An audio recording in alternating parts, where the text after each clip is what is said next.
Во ова издание, САД, околу 20.000 луѓе загинале во сообраќајни несреќи во првата половина од 2021. Најголем 6-месечен раст досега.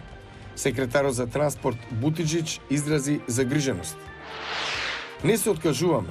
Тоа им било главното мото на Ирина и Лазе, двајца македонски алпинисти што неодамна се искачија на Ама Дамблан, еден од најтешките врвови на Хималаите во висина од над 6000 метри. Репортажа на Гласот на Америка за нивните искушенија и предизвици. Ќе ви кажеме, останете со нас.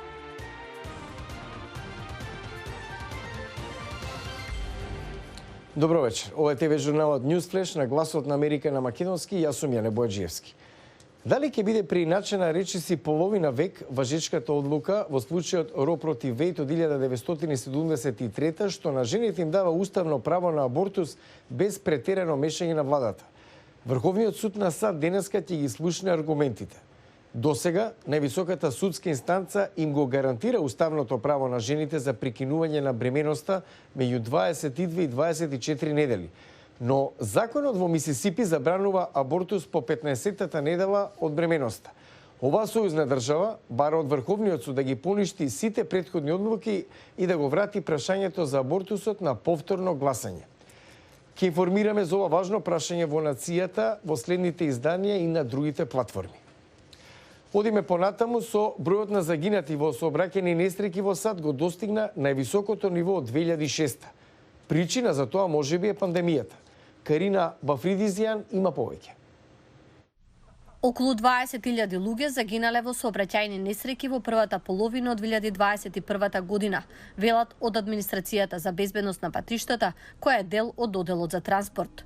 Тоа е најголем 6-месечен раст досега. Секретарот за транспорт Пит Бутиџич ја изрази својата загриженост. Не можеме и не смееме да ги прифатиме овие жртви како дел од секојдневниот живот во Америка. Никој не може да го постигне ова сам. Ке треба да бидат вклучени сите нивоа од власта, индустријата, инженерите, заедниците низ целата земја да работат заедно за да се стигне ден кога семејствата нема да мора да се збогуваат со саканите поради сообраќајни несреќи. Брзото возење е една од причините за високата смртност, вели Адам Снајдер од Асоциацијата за безбедност на патиштата. Многу сојузни држави пријавуваат големо пречекорување на брзината, не мислам 10 до 20 мили над дозволеното. Зборувам за троцифрени бројки, 120 до 130 мили на час. Мора да го доведеме под контрола брзото возење. Возењето под дејство на алкохол исто така одзема околу 10.000 животи секоја година. Експертите велат дека пандемијата има удел во бројот на загинати. Автопатите имаат помалку сообраќај, па многумина почнале да возат поризично. Навистина се подпираме на технологијата. Комуникацијата не е лична, се прави преку телефон, преку SMS пораки. Дел од тоа се префрли и во автомобилите. Луѓето возат, добиваат порака, па чувствуваат дека треба веднаш да одговорат. Друга причина за зголемениот број на несреќи е помалиот број на полицајци на патиштата. Според Снајдер, пандемијата и антиполициските протести низ САД предизвикале намалување на бројот на сообраќајни патроли.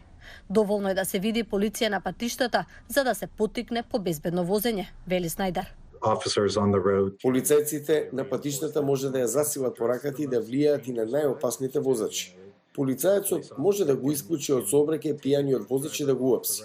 Тоа потенцијално може да спречи несреќи. Некои држави како Северна Дакота и Западна Вирџинија најавија планови за зголемување на бројот на сообраќајната полиција на патиштата во декември 2021. Те исто така ќе постават повеќе знаци кои ќе потсетуваат возачите за сообраќајните закони и за потенцијалните трагични последици, доколку не се почитуваат правилата. За крај на Newsflash, на човечки напори, студ, солзи, опасни ситуации, но и насмевки од среќа на двајцата македонски алпинисти Ирина и Лазе. Неодамна се искачија на Аман Даблам, еден од најтешките врвови на Хималаите. Тоше Огњанов разговараше со нив за подвигот, но и предизвиците. Ело, честитки за нас, поздрав до вас. Конечно успеавме. Плата малце немаше. Малце плаче, ама номерско. Не се откажуваме. Тоа им било главното мото на Ирина и Лазе, двајцата македонски алпинисти што неодамна се искачија на Ама Даблам, еден од најтешките врвови на Хималаите со висина од 6812 метри. Ги видовме швајцарците како се откажа, американците, португалец, шпанец, руси, но јас и Лазе не помисливме да се откажеме. Воопшто во ниеден момент. Пеколно ниски температури и ветер од кој што може да замрзне секое делче од телото. Со тоа се соочиле пред самото искачување на врвот. Многу е ладно, немаме коментар. Многу снег има надвор и едноставно многу е ладно.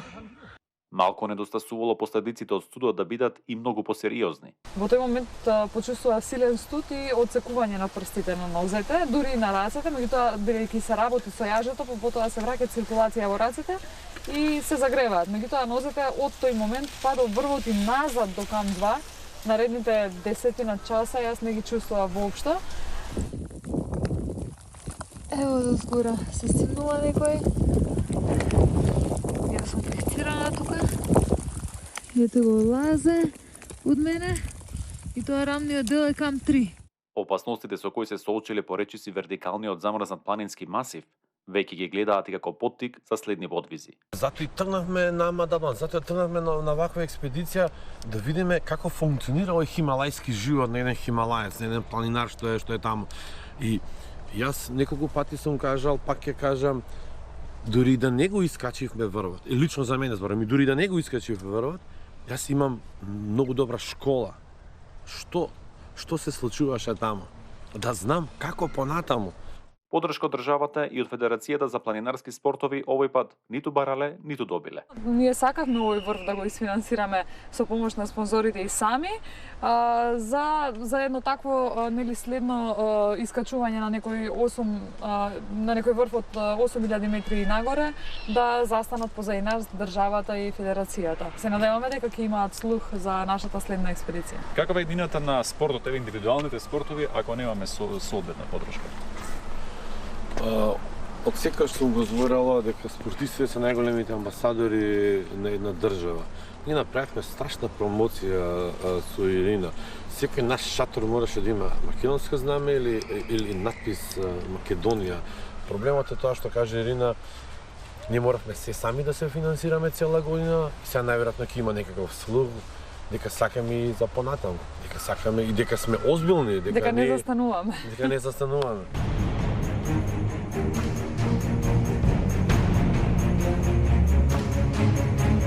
Ирина стана позната во јавноста откако по фустан го искачи кањонот Матка. Пораката и тогаш и сега и е дека жените можат да имаат успеси, доколку добијат поддршка. Не многу жени искачуваат, ниту алпски, ниту хималајски спортови, особено не македонки. Ја има Милина Арсова како прва жена која што се искачи на Монте Еверест, она го има искачено пред 10 години, ама давно, меѓутоа тоа е тоа. После Милина Арсова 10 години имаме јаз во кој што ни една жена од Македонија нема тргнато кон Хималаите, барем не колку што јас знам. И тоа е пораката дека и жените го можат истото, меѓутоа треба да се има поголема поддршка во однос на, како што споменавме, на финансирањето, на тоа да застанеме позади тие кои што се трудат да направат, да ги поместат границите. Истиот совет важи и за секого. За идена планови, двајцата?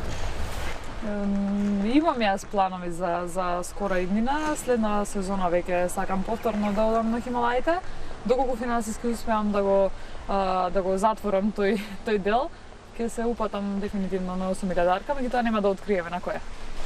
Лазе ке тебе? Ке биде малце комплицирано со мојата работа, не можам да отсуствувам, пошто ви врви барат големо отсуство, поддршка од фамилија и финансии на третото место. Така да јас секогаш ќе бидам сконцентриран септември, октомври, ноември, последниот дел од годината, и ја би сакал 8000-дарка нормално. Имам ја нешто во глава, нормално ќе треба спонсори. Овдека веќе не можам и црпен со многу финансии. Го гледавте Newsflash, јас сум Јане Бојаджиевски од Вашингтон, следете не преку социјалните медиуми. Пријатна вечер, се гледаме утре.